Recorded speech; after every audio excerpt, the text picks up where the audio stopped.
So with any environmental design, what is critical is orientation. And not all sites face due north or due south, depending on in which hemisphere you're in.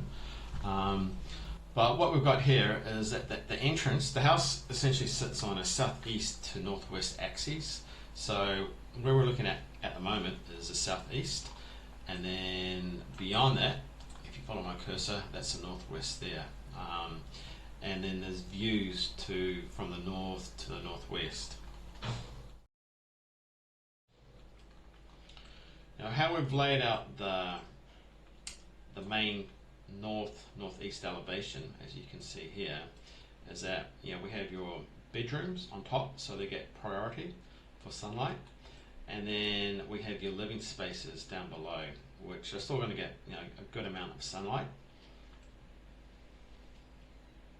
And then as we kind of rotate around to the northwest, we have large sliding bay windows which open up to the view and afternoon sunlight.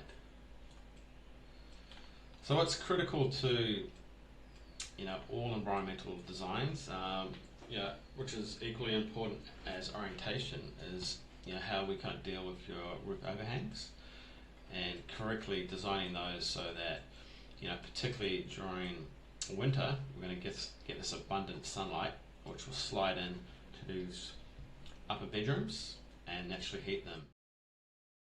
And then during summer we want your sun is going to be, in this case it's going to be at 88 degrees. We want that to shade this lower section of the house.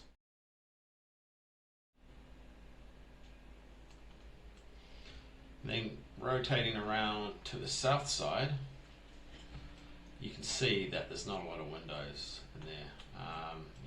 What we've put in there are, these will bring in kind of indirect sunlight into the hallways, and then in the stairwell, we have these top light windows which act as which work as part of the climate chimney, and how we utilize the stairwell to bring in cooler ground air at the lower level, and that basically comes into the stairwell, heats up, and you have air coming from other parts of the building too, and then that hot air will exit through these top light windows located here.